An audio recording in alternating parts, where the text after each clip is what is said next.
నేను ఎక్కడికి పోయినా నన్ను అడుగుతున్నారు, మీరు బాగానే పనిచేస్తున్నారు, మీ ఎన్డీఏ బాగుంది, బీజేపీ ఉంది, పవన్ కళ్యాణ్ ఉన్నాడు, పనులు బాగానే చేస్తారు అని సంతోషపడి అందరూ అడుగుతున్నారు. కానీ మీ రాష్ట్రంలో ఒక భూతం ఉంది, మళ్ళీ ఆ భూతం లేదని గ్యారంటీ ఏంటని అడుగుతున్నారు. దీనికి మీరందరూ ఒక విషయం గుర్తుపెట్టుకోవాలి.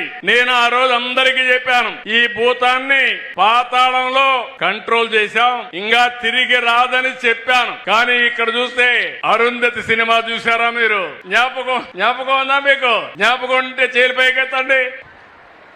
ఓకే, ఏంటి డైలాగు? నిన్ను వదల, మీరే చెప్తే బాగుంటది. ఏదమ్మా, నువ్వే చెప్పమ్మా. నిన్ను వదల బొమ్మాలి, నిన్ను వదల బొమ్మాలి, మరలా వస్తాను బొమ్మాలి. మీరు విన్నారా? ఏమా? వదలా బొమ్మాలి, నిన్ను వదలా. Okay, that is good. నిన్ను వదల బొమ్మాలి వదల.